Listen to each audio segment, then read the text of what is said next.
distinguidísimo invitado, al cual vamos a presentar en un momento. Después de recordarles que nos pueden seguir también por nuestra página de Facebook, Reflexiones Radio Costa Rica, y también por la página de radiosurquí.com, /inclinada Reflexiones, en donde pueden escuchar todos los programas que han sido grabados previamente. También por nuestro sitio en Twitter, en los que pueden ustedes hacernos las observaciones, sugerencias, preguntas y cualquier comentario, que será siempre muy bienvenido.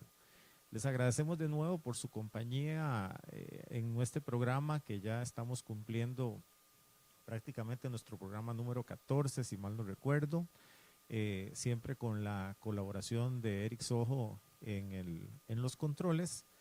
Y hoy tenemos con nosotros a don Carlos Horta Valenzuela.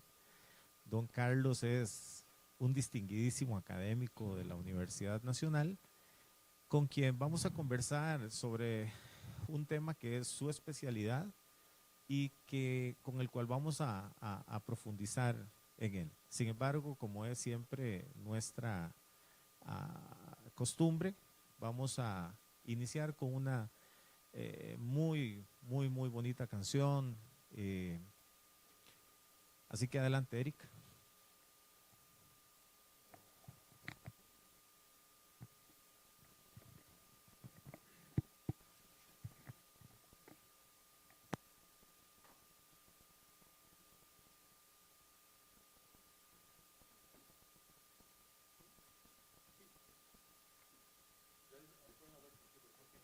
Ya.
Dos.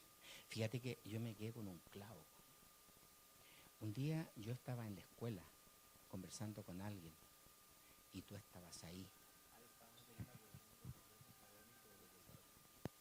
Ajá. Y fíjate que después yo dije, porque yo después vi que tú te quedaste ahí. Yo dije, a lo mejor JJ quería decir, claro, claro, pero la película esa la vi después.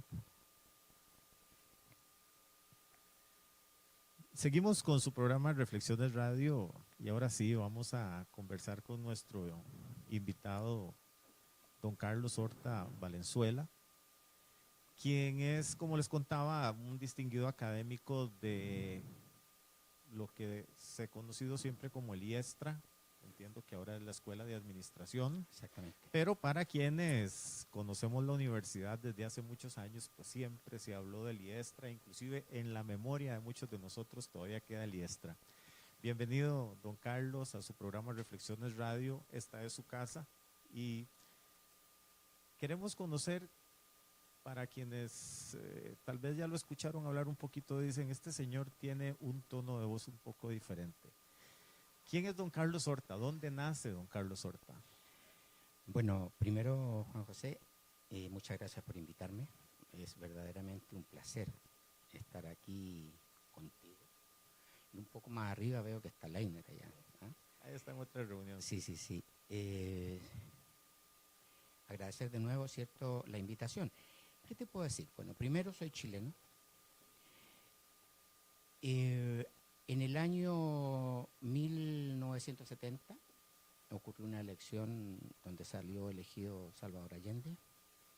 Yo había sido anteriormente candidato a regidor en una comuna y estaba muy inmerso en la política de Chile y había estudiado profesorado.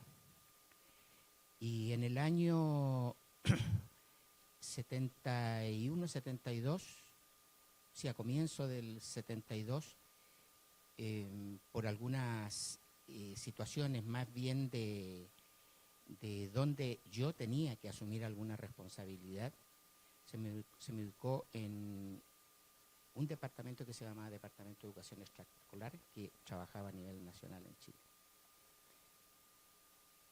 Y era una tarea que tenía dos sentidos, una tarea muy, muy académica y una tarea que implicaba desarrollar la educación nacional, que era también vista como algo político en el sentido de que en eso estaba muy atrasado todavía. La educación extraescolar en ese momento estaba como recién apareciendo.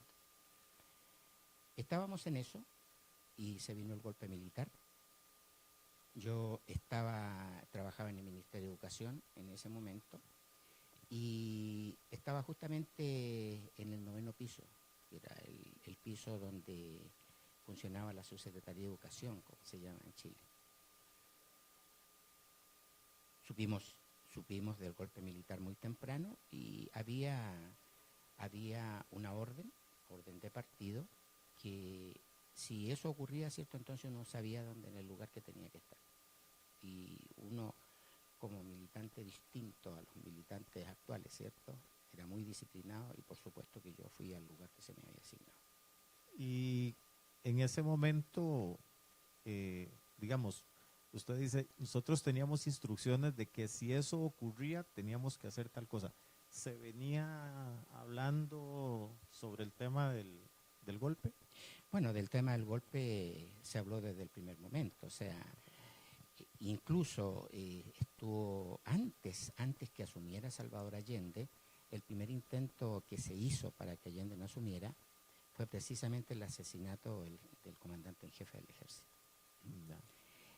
Se hicieron varios intentos para que Allende no asumiera, pero al final lo ratificaron, que era una ratificación que ya se hacía en el Congreso, para que asumiera como presidente. Pero desde el primer momento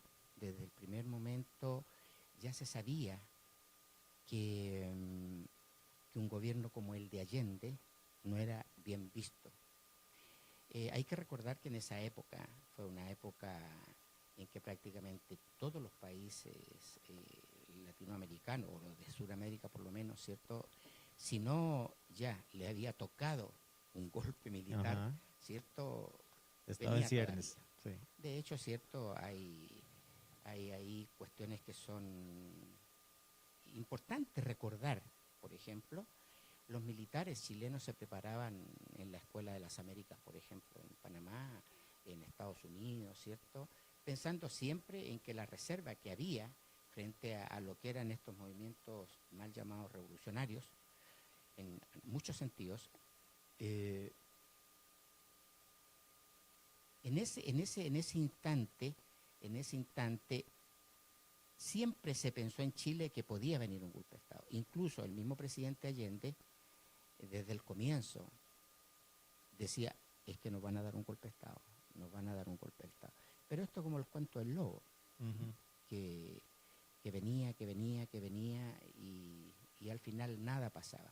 Sin embargo, hubo una suerte de preparación del pueblo chileno en términos de asumir que si venía el golpe de Estado, bueno, había que defender en este caso el gobierno constitucional. También podríamos decir la democracia, ¿cierto? Y estábamos preparados para eso. El asunto es que si nosotros retrocedemos un poco, tenemos que recordar que por allá en el año 1948 se creó la doctrina de la seguridad nacional.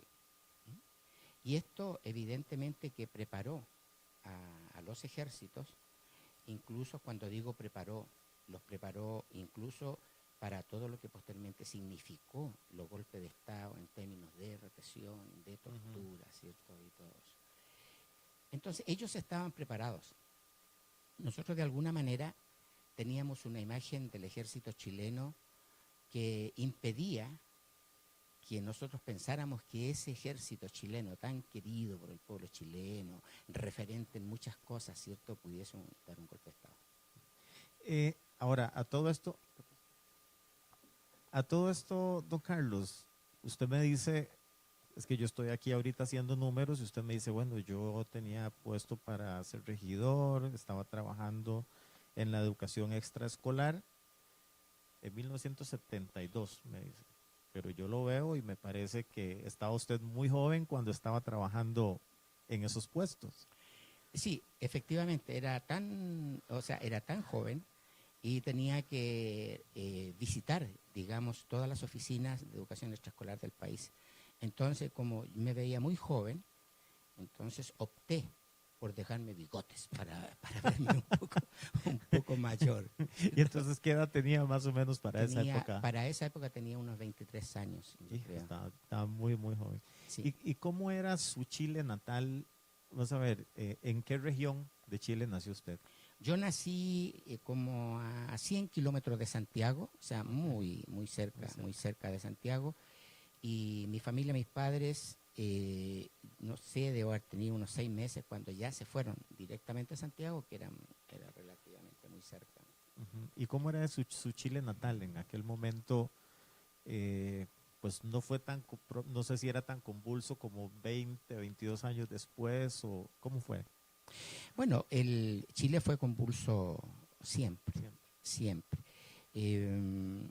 En algún momento a lo mejor hay que sentarse un poco y recordar lo que fueron las matanzas, por ejemplo, que hubo en Chile respecto de los trabajadores. O sea, uno de los ejemplos, ¿cierto?, que está ahí recordado, pero preciosamente en un long play, ¿cierto?, y se refiere a los muertos en Santa María de Iquique, donde a los trabajadores, ¿cierto?, a los obreros del salitre, los llamaron para conversar, ahí los metieron después en una escuela, que se llama precisamente la Escuela Santa María, y bueno, los acribillaron a todos. O sea, ahí no eran trabajadores solamente, sino que estaban las familias completas. Esa es historia vieja, ¿cierto?, de lo que había sucedido en Chile. Y en esa época, yendo al año 70, la situación era muy convulsa. El que Allende fuera elegido de la manera que fue elegido, tampoco sería el sistema o el modelo, porque era un presidente que planteaba que se podía lograr el socialismo, pero por la vía democrática, porque Allende fue elegido democráticamente. Exactamente. Eso evidentemente que se convirtió también en un peligro, hablando en esa época, o sea... Pero todos modos, fue una elección muy, muy particular, porque había un ambiente, vamos a ver, había un ambiente que, si bien es cierto, hacía prever que Allende iba a ganar, todo estaba en contra de que ganara. Yo diría que no así. Se veía, o sea, cuando se ganaba por el porcentaje que ganó Allende tenía que ser ratificado okay. Pero evidentemente siempre había ocurrido que el presidente que lograba la mayoría de los votos era ratificado como presidente. En el año, la cosa convulsa en el gobierno de Allende comenzó, como decía, desde el primer día. Y en esta cosa, ¿cierto?, y uno las experiencias que tiene y ve muchas semejanzas en hechos que están ocurriendo en la actualidad. Todo digamos, la estrategia que se empezó a plantear era una estrategia de desabastecimiento, de parar el país. Hay cosas que fueron reconocidas siempre, ¿cierto?, por ejemplo, los camioneros de Chile pararon el país. Y nosotros siempre decíamos, bueno, si están parados, ¿de qué viven? Y ellos estaban en lugares inmensos donde habían multitud de personas y camiones. Y siempre estaban pasándola muy bien, digamos, comiendo asado, que es muy común en Chile y todo eso. El financiamiento, o sea, en esto no hay ninguna duda, pero ninguna duda. El golpe de Estado chileno fue un golpe de Estado planificado de los Estados Unidos por la CIA. Eso no hay ninguna duda. Y yo creo que esa duda no es solamente para el caso chileno, sino que para el caso de todos los países. Porque, bueno, de hecho se había preparado a los militares, ¿cierto?, para que ocuparan ese lugar en el momento en que se decidía que es así. ¿Y cómo es? Porque para los que tenemos la dicha de vivir en este país, hacer infancia, hacer adolescencia, hacer juventud, acá uno no se imagina semejante ambiente social. ¿Cómo es para Carlos Horta en su infancia y su adolescencia y su juventud vivir en un ambiente tan enralecido políticamente hablando? ¿Lo percibía? ¿Se daba cuenta? ¿Cómo lo veía? Evidentemente, lo que sucede es que si nosotros, la comparación es solo, tiene un carácter didáctico nomás, no otro, ¿eh? Pero es que la juventud era distinta. O sea, nosotros ya a los 16, los 17 años, ¿cierto? Éramos muchachos, Muy ¿cierto? maduros. Pero más que, no diría tan maduro, porque a lo mejor resultó que éramos muy inmaduros, ¿cierto? pero la verdad de las cosas es que lo que nos movía a nosotros, y desafortunadamente es algo que uno en este momento quisiera que fuera así, es que nosotros nos movíamos por ideales. O sea, nosotros pensábamos, estábamos seguros de que se iba a lograr una sociedad más justa, etcétera, etcétera. Eso era lo que nos movía, o sea, no habían otro tipo de cosas. Sin embargo, y después, ¿cierto?, uno aprende que hay un sistema, hay un modelo, ¿cierto?, que al final va a ser el que va a determinar cómo se va a funcionar en determinado país o en otro país o en algún continente completo, digamos.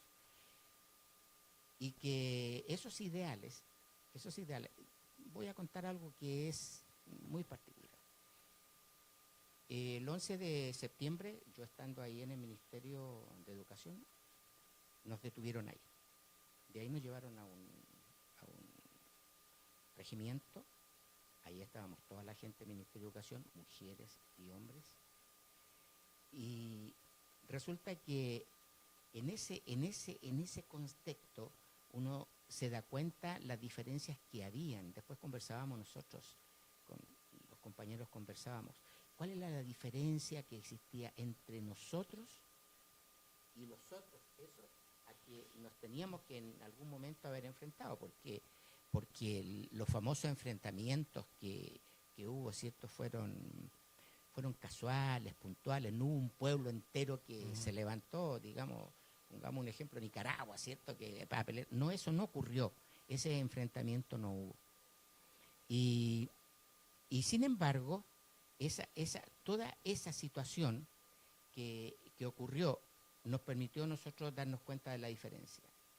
Nosotros éramos idealistas, ¿cierto?, sanos, y nos dimos cuenta que la diferencia que había entre ellos y nosotros, de tal manera que nosotros siempre íbamos a perder, era que nosotros no estábamos preparados para matar a nadie. Y los otros sí. Bueno, eso hace una gran diferencia en todos los sentidos. Porque, bueno, cuando se defienden ideales, no es lo mismo que cuando se obedecen órdenes, ¿cierto? Y entonces, en ese momento del golpe, usted estaba trabajando en el ministerio, vivía con sus papás. No, estaba casado. Ya estaba casado. Sí, se casó bien joven. Sí, con permiso de mi papá. ¿Ya tenía hijos? 2 hijos, sí. 2 hijos. ¿Y cuál fue su reacción y cuáles fueron las decisiones que tomó en ese momento? Bueno, estuve en varios lugares, entre ellos, ¿cierto?, afortunada y desafortunadamente. Por ejemplo, en el Estadio Chile pude ver a Víctor Jara. Ajá. Vivo. Después nosotros, hay cosas que son bien anecdotarias, digamos, pero que marcan hitos. Ajá. Después estuvimos en varios lugares, después estuvimos al final en el Estadio Nacional, yo estaba ahí en el Estadio Nacional. Y como había una eliminatoria del Campeonato Mundial, entonces a nosotros nos tocaba eliminarnos con Rusia. Y entonces había que desocupar el Estadio Nacional. Entonces ahí enviaron a gente a diferentes lugares, a otros lugares, y algunos, ¿cierto?, nos dejaron en libertad condicional. Entonces yo salí de ahí. La orden que teníamos era que nos teníamos que presentar al lugar de trabajo, y el primer día, el día que salimos al segundo día, si era hábil, teníamos que ir allí. Y yo fui y me presenté. Había un militar, ¿cierto?, a cargo de ese puesto, que era el puesto que tenía que ver con todo el manejo administrativo del Ministerio de Educación. Y yo le dije que, bueno, venía del Estadio Nacional. Entonces la respuesta fue, se va inmediatamente. Y ahí ya comienza otra historia. Otra historia, que es la historia que tiene que ver con una posterior salida a Argentina por un año. Posteriormente volví y seguí, ¿cierto?, haciendo trabajo político clandestino, hasta que llegó un momento en que ya, o sea, la situación era insostenible, nos tenían totalmente ubicados, y de tal manera que bueno, pues ya me fueron a buscar y afortunadamente no me encontraron. Y ahí se resolvió, ¿cierto?, por toda la información que yo tenía, que tenía que salir del país. Okay. Vamos a hacer un pequeñísimo corte, una cortina del programa para recordar que estamos en su programa Reflexiones Radio, y volvemos a escuchar esta otra parte de la historia de la persona que está detrás del personaje, como dice nuestro programa. Ya volvemos.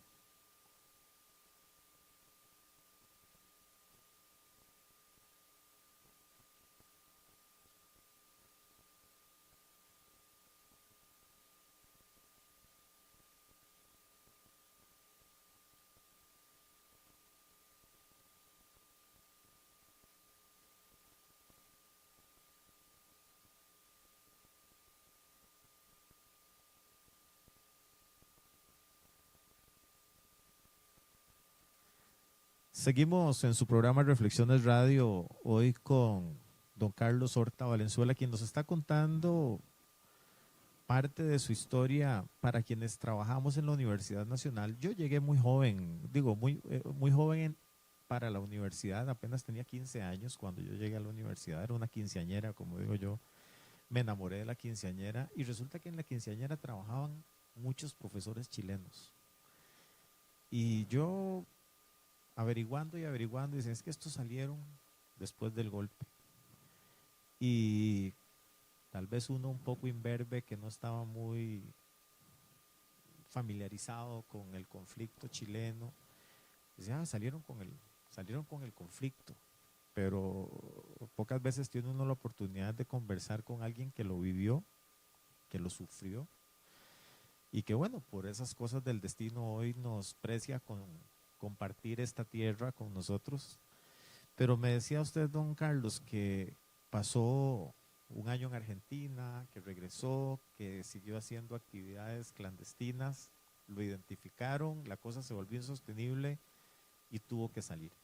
¿Y cómo decidió o cómo decidieron hacia dónde salir? ¿Cómo es esa parte de la historia?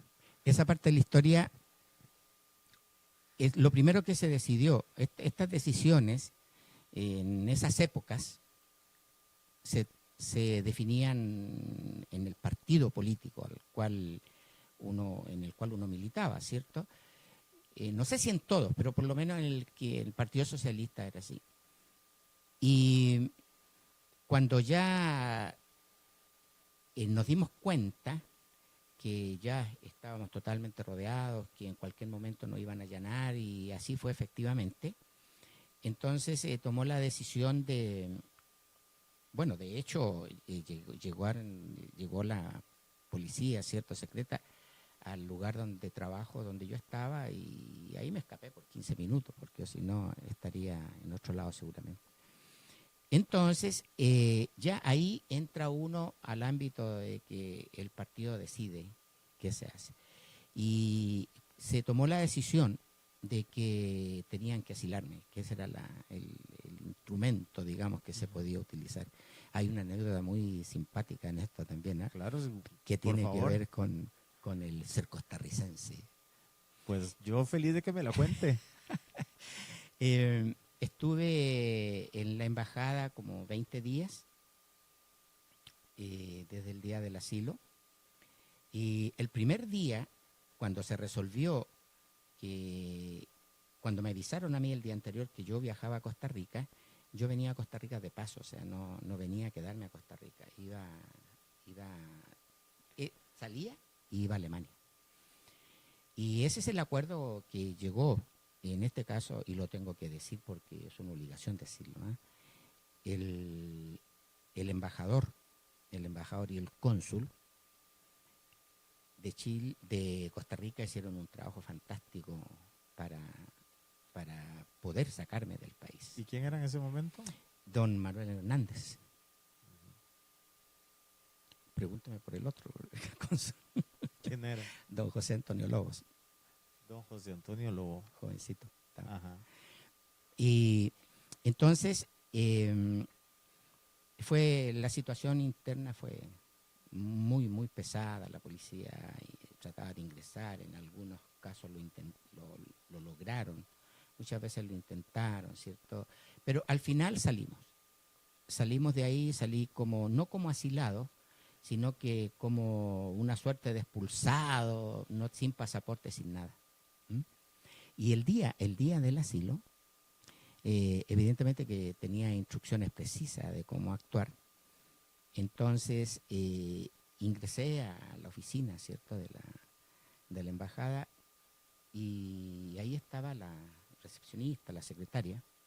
Entonces las instrucciones que yo tenía era decir que, ¿cómo se llama?, que mi nombre era tal, y que, bueno, estaba allí porque solicitaba asilo político de acuerdo a la Constitución y el artículo tal. Entonces le dije de tal manera que quiero hablar con el embajador. Entonces ella me dice, no está. Y yo le digo, ¿y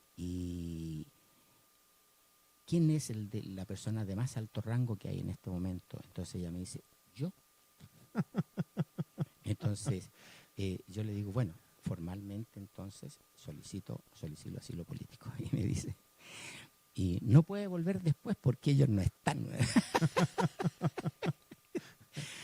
y la idea era que cuando yo ya estuviese en la embajada, a los 5 minutos se iba a entregar la información a nivel, ¿cierto?, de noticias, de todo, de que yo estaba allí, para impedir que a lo mejor incluso que me dijeran que no podía estar allí. Y lo que fue así, efectivamente, ¿verdad? Y después me encontré con ella aquí, me acuerdo, y nos reíamos mucho de ese tipo de cosas. O sea, una ingenuidad, pero sana, o sea, sano, o sea, no eran malintencionados ni nada, ¿verdad? Pero así ocurrió. Entonces, así llegué a... ¿Eso fue en 1970 ahí? No, 1980. 80. Sí, yo estuve del año 74, estuve en Argentina, volví el 75 y de allí hasta el año 80. Hizo bastante tiempo en Chile en esas condiciones. Y a todo esto, digamos, su familia, sus hijos, ¿cómo era la dinámica familiar bajo esas condiciones? Bueno, o sea, hay que, digamos, no es difícil explicarlo, pero sí que el clima que se vive es un clima de constante desasosiego, ¿cierto? De inquietud, de qué ir a pasar, uno sabía en lo que estaba metido. Pero además, uno sabía que ese era un deber prácticamente, ¿no? O sea, tratar de luchar ahí hasta que se logró lo que se logró. O sea, No. y la salida mía también tenía otro significado. Yo había estado ya en el Estadio Nacional, como lo dije, y uno sabe qué pasa cuando está en esos lugares. Entonces se tomó la decisión que no, que mejor que saliera, porque con los antecedentes que tenía al final, a lo mejor no estaba más, digamos. Y entonces viene a Costa Rica y Con a un, dónde? un papel, Con un papel con un papel, que decía que yo viajaba hasta Costa Rica. que se lo firmó la secretaria, ¿no? No, Eh, eso lo daba eso lo daba. Eh, yo creo que hay cosas que hay que decir. Nosotros salíamos un día X, ya no me acuerdo qué de la semana, y por los convenios internacionales y todo eso, la, la embajada se entiende con la Cancillería, en este caso de Chile, ujú, y la Cancillería incluso le da seguridad a la embajada, en este caso, ujú. para que el transporte hacia el aeropuerto, etcétera, etcétera. Ese día, y ahora se puede decir perfectamente bien, ese día hubo abusos en contra del cónsul de Costa Rica, ¿cierto? Amenazándolo y ese tipo de cosas, y que me llevara a llevarlo al aeropuerto ahora. ¿M? La cosa es que esperamos en la embajada y, y nos llevaba la escolta militar, ¿cierto? Que nos tenía que acompañar allá. Entonces, el embajador, lo tengo que buscar entre paréntesis, tengo que hablar con él. El embajador dice, no podemos seguir disparando. Entonces, le ordena al chofer, póngale las banderas de Costa Rica al auto de la embajada y nos vamos así. Y nos fuimos así. Rápidamente, llegamos al aeropuerto. El aeropuerto está a 200 metros totalmente desocupado. Subimos al avión y no pudimos salir porque dijeron que no se podía salir, etcétera, etcétera. Y yo solicité al embajador, llegó el embajador, nos fuimos a su casa y salimos al otro día ya solos, o sea, sin nada de escolta, sin nada. Lo que quiero rescatar en esto es que ellos se la jugaron, pero ese jugársela era valentía. En ese momento en Chile había que ser valiente. Bueno, pues qué bueno que topó con gente valiente y que gracias a esa gente valiente está usted por acá. Y cuando usted se vino, venía con su familia llegó Solo, después, se solo, vino solo. sí. Y su familia llegó después. Sí, como al año después. Vamos, Sí, no, eso es todo un trámite que se hace, ¿cierto? Para que eso pueda ocurrir. ya. Y cuando llegan a Costa Rica, ¿en dónde se ubican? Bueno, a mí me recibió gente del Partido Costa Rica, el Partido Socialista Chileno en Costa Rica, era desde el punto de vista cuantitativo, ¿cierto? Y podríamos decir incluso cualitativo, era importante, muy importante, eh, deben haber sido por lo menos sus 300 o 400 militantes los que había. Entonces, primero llegué a la casa de una costarricense, de allí me fui a un hotel ahí en el centro de Alajuela, esto, día sábado, el día domingo me fueron a buscar. Ya, la gente del partido de Costa Rica, ¿cierto? Chileno, Partido Socialista, ¿cierto? Chileno, me fueron a buscar y después una orden perentoria, que fue al día subsiguiente, que el último canciller de Chile, que era don Clodomiro Almeida, un personaje brillante, pero brillante, brillante, hablamos con él el día lunes y me dijo, Carlos, quédate ahí, no te vengas a Alemania. y las órdenes de partido eran órdenes de partido. Y se respetaba. Y se respetaba, y yo creo que fue muy sabio él. Muy, bueno, él siempre fue sabio. ¿Eh? Pues, y me quedé aquí, ¿cierto? Y al final el asilo me lo concedieron en Costa Rica. a la vuelta de esta segunda canción que tenemos para ustedes, nos va a contar muy rápidamente si al final se arrepintió o no se arrepintió de haberse quedado en Costa Rica, y vamos a comenzar a hablar de su vida en la Universidad Nacional y del tema que nos trae, que es el paradigma del trabajo. ¿Está bien? Vamos, Eric, por favor, con la canción.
Continuamos en su programa Reflexiones Radio en radiosurquí.com. Hoy con el doctor Carlos Horta Valenzuela, académico de la Universidad Nacional, chileno de nacimiento y adoptado por esta tierra desde hace muchísimos, muchísimos años, tanto que yo creo que nos siente como suyos y nosotros le sentimos como nuestro. Y le preguntaba yo así en medio en son de broma, ¿y se arrepintió en algún momento de haberse quedado en Costa Rica? O sea, el arrepentimiento mío, digamos, me molesta solo la palabra, fíjate, que yo me haya arrepentido o no. Evidentemente, esa palabra ni siquiera la puedo utilizar y no me gustaría nunca llegar a eso, ¿ves? Porque Costa Rica para mí significó vivir, o sea, eso, o sea, es simple, ¿ves? Es muy simple. Entonces, no, jamás.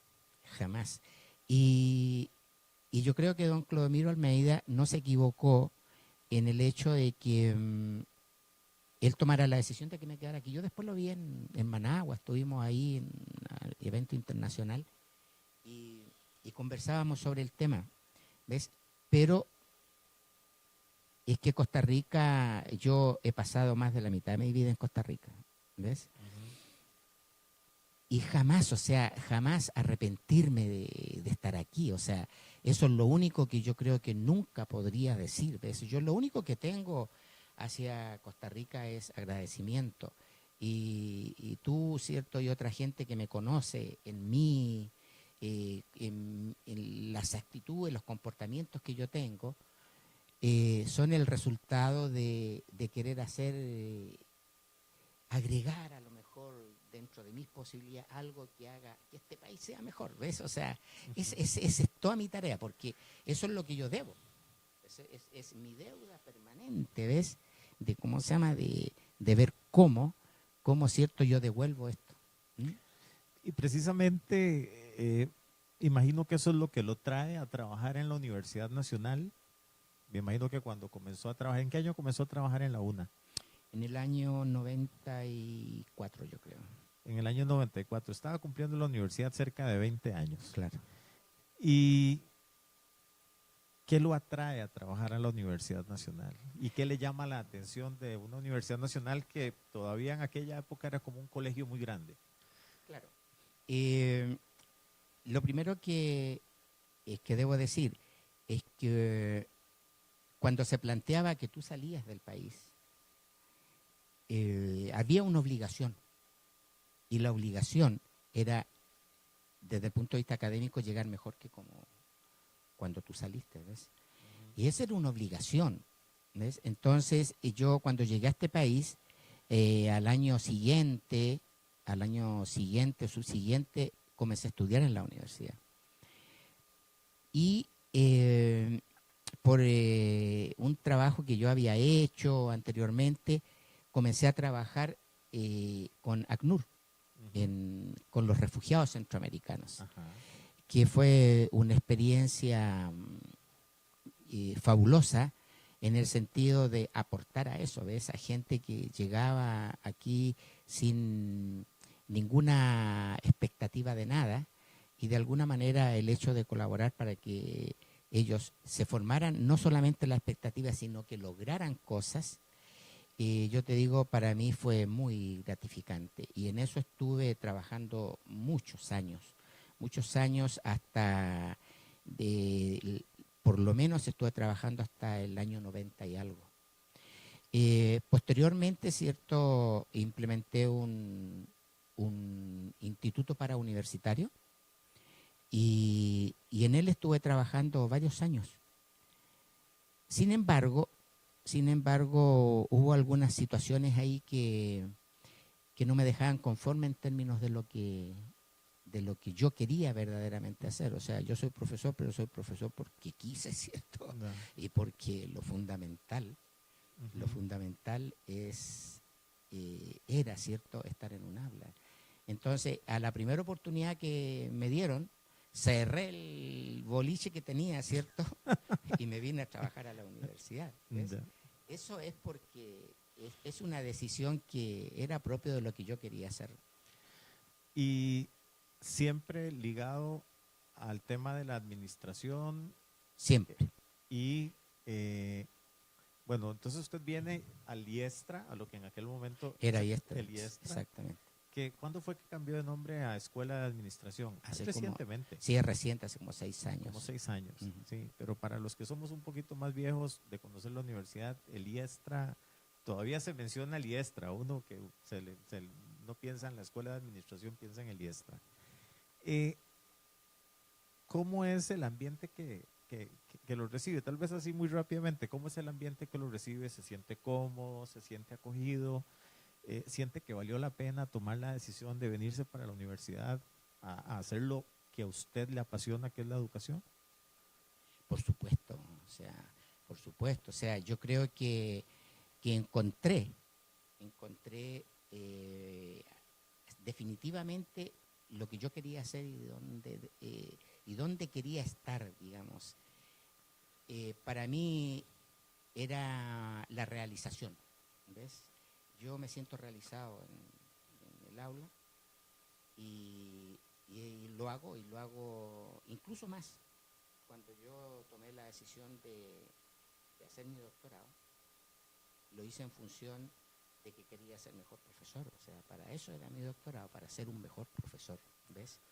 Y evidentemente que me ha ayudado mucho, o sea, a complementar muchas cosas, ¿ves? Entonces, he visto crecer en la universidad.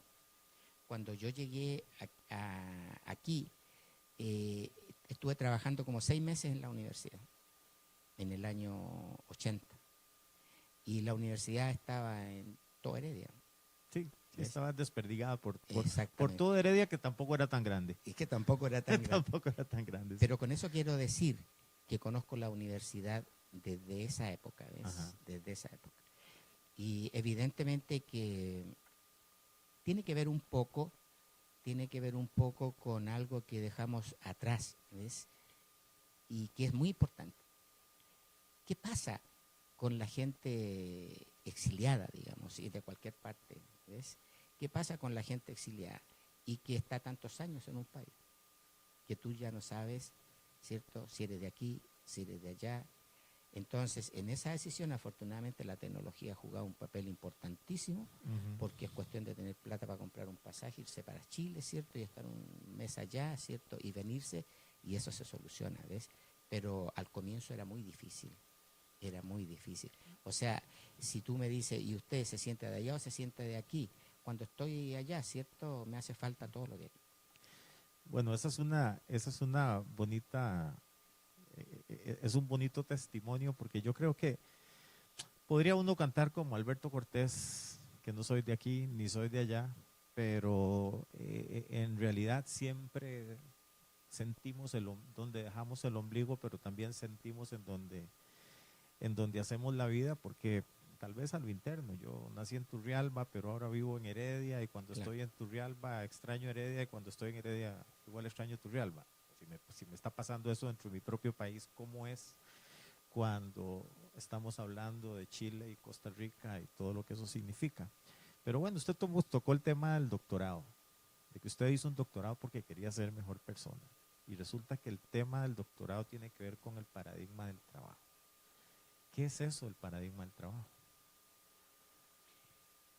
¿Qué es esto del paradigma del trabajo?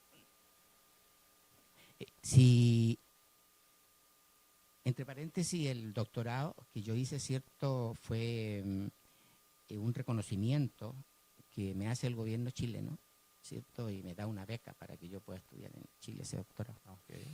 Entonces, ¿qué es lo que es esto de este paradigma del trabajo? Podría decir, es que el paradigma que nosotros conocemos del trabajo se terminó. Y estamos en otro paradigma. Fíjate que hay cosas que han sucedido durante toda la historia de la humanidad respecto del trabajo. ¿Mm? Cuando se revisan las diferentes formas en cómo el trabajo se ha realizado, tú te vas a dar cuenta que siempre ha sido o ha existido la dependencia de un otro. Y esa dependencia de un otro siempre ha tenido impreso ahí y ha estado presente una relación de poder.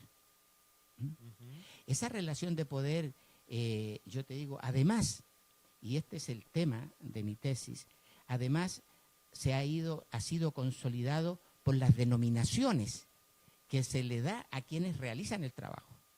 Si retrocedemos, ¿cierto?, a miles de años, ¿cierto?, tenemos la relación amo-esclavo, la relación señor feudal, siervo de la gleba, y ya en la sociedad industrial del capitalismo, ¿cierto?, nosotros tenemos la relación dueños de los medios de producción, ya más específicamente, y los obreros, los empleados y los recursos humanos, entre otros muchos, que se han elaborado y que son solo metáforas, ¿ves? Pero en el cual la relación de poder no cambia. ¿Mm?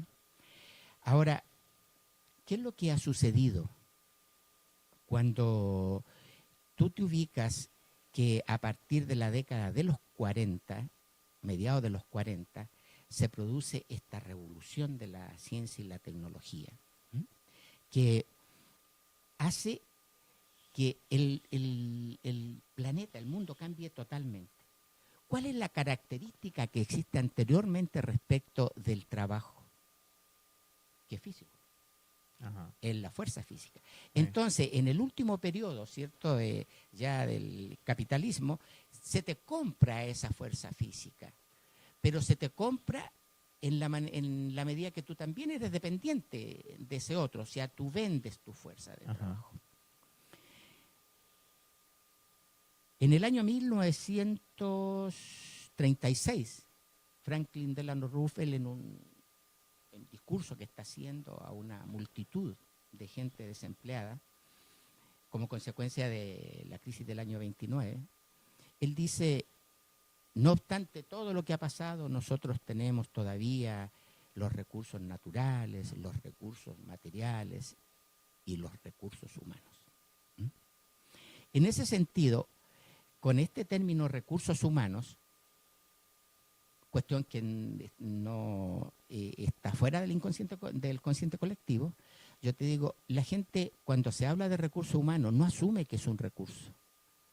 Y que es un recurso igual a los otros recursos. O sea, es decir, tú vales tanto como vale la compu, vale el escritorio, ¿cierto? Eso. Y tú no asumes que eres un recurso. Todo tiene un precio. Pero ese recurso que tú eres, sirve para muchas cosas y para lo que ha servido durante toda la historia de la humanidad. Es para fijarte las reglas del juego. ¿Ves?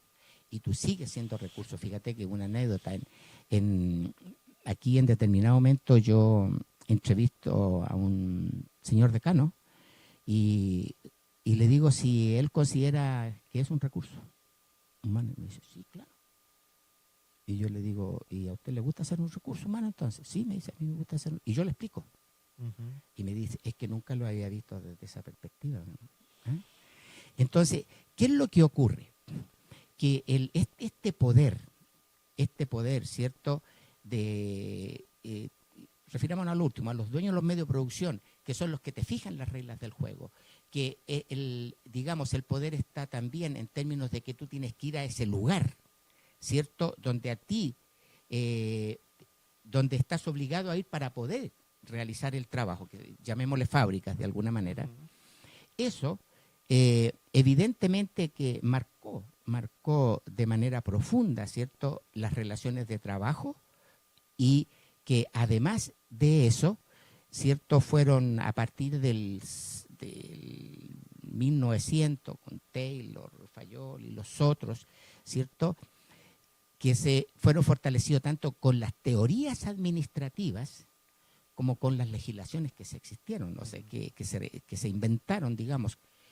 Tenemos los contratos de trabajo, donde usted tiene que ser. Todo eso llevó en la práctica a que se solidificara la obediencia, en este caso de los trabajadores, y lo tienen que hacer y lo tienen que realizar. Ahora, ¿qué pasa con el año 48? Que en el año 48, con este avance inmenso y que ha sido, digamos, extraordinario, incluso más, pienso que nosotros ni siquiera podemos captar todo lo que es el avance de la ciencia y la tecnología. No tenemos la información y, por supuesto, ni la capacidad para eso, ¿cierto? Entonces, de alguna manera, eso empieza a cambiar la situación. El insumo fundamental que anteriormente existía para que el trabajo se pudiese realizar, ¿cierto?, era lo que el patrón tenía y el trabajo físico, que era lo que aportaban los trabajadores. Comienza el desarrollo de la ciencia y la tecnología y empieza a sustituirse el trabajo físico por el trabajo que se realiza con conocimiento. Ahora, esto lo dice Peter Drucker, ¿eh?, lo que voy a decir. Peter Drucker dice que el avance de la ciencia y la tecnología ha significado que todo, la maquinaria, el equipo y todo lo que se ha utilizado para la producción en la sociedad industrial cada vez baja más de precio. Es decir, el poder empieza a ser cada vez menos. Y empieza a posicionarse el conocimiento como el insumo fundamental para producir. Con una diferencia muy grande, que el conocimiento es un intangible. Tú no lo puedes ni medir, ni lo puedes controlar. Sin embargo, se paga por conocimiento. Es que no se paga por conocimiento. Se paga por el producto del conocimiento. Ok, ya ahora sí. Ajá. Claro, o sea, el conocimiento, o sea, si yo digo, yo sé todo lo que sabe y el conocimiento que tiene JJ, no es cierto. Yo lo que puedo ver son los productos de tu conocimiento. Entonces, cuando se dice que se administra el conocimiento, no se administra el conocimiento, sino que lo que se administra es el producto de ese conocimiento. Cuando ese intangible, que es el conocimiento, tú ya lo transformas en un tangible. Entonces le puedes poner precio, le puedes poner todo lo que tú quieras. En este momento, gran parte de la sociedad trabaja con conocimiento. más concretamente la universidad. Ujú. Los sectores que yo te digo que no trabajan con conocimiento, o más bien que trabajan hacen un trabajo físico, es muy menor en la universidad. Y todo el resto trabaja con conocimiento. Sin embargo, en este momento se están haciendo esfuerzos ingentes, yo te digo, en instituciones muy importantes de investigación para ver cómo mido el conocimiento. Y no se puede medir, ¿ves? Y es tuyo. Cuando te vas tú de aquí, te lo llevas para la casa. Y ese es el insumo fundamental para la producción. Eso significa que yo te podía decir a ti, ¿tú crees que a ti te pagan? O a cualquiera le pregunto, ¿usted cree que a usted le pagan el conocimiento que usted tiene? Y tú me dices, ¿no? Pues yo diría que no, yo diría que me tendría que pagar más. Exactamente. Pero es que eso es así, ¿ves? Ajá. Eso es así. Entonces, esto es lo que está haciendo cambiar totalmente la situación, ¿ves? La universidad es una universidad que trabaja con un insumo que se llama conocimiento. Ahora, si uno se pregunta cuánta gente está consciente de eso, la gente no está consciente de eso. Incluso más, todavía nosotros hablamos de recursos humanos. Es decir, todavía somos recursos. El problema es que al sistema le sirve denominarte como recurso. Bueno, desafortunadamente, como suele ser, y usted me decía que tenía su experiencia también en televisión, el tiempo gana y nos tenemos que despedir, pero creo que, como decimos, los que nos gusta un poco esto del deporte y los que nos gusta el fútbol, la dejamos picando en el área pequeña para un próximo programa con usted para hablar de esto, porque, como usted lo dice, la universidad tiene una oficina de recursos humanos. Y en todas las oficinas del Estado y del gobierno existe la oficina de recursos humanos, el RRHH, ¿verdad? Y yo creo que la forma en la que usted lo presenta, tal vez le cambia a uno esa forma, no, tal vez no, definitivamente cambia a uno esa forma de verse como un recurso, o inclusive como uno ve a los colaboradores como un recurso humano de la empresa o del sistema de producción. Te interrumpo un segundito. Ajá.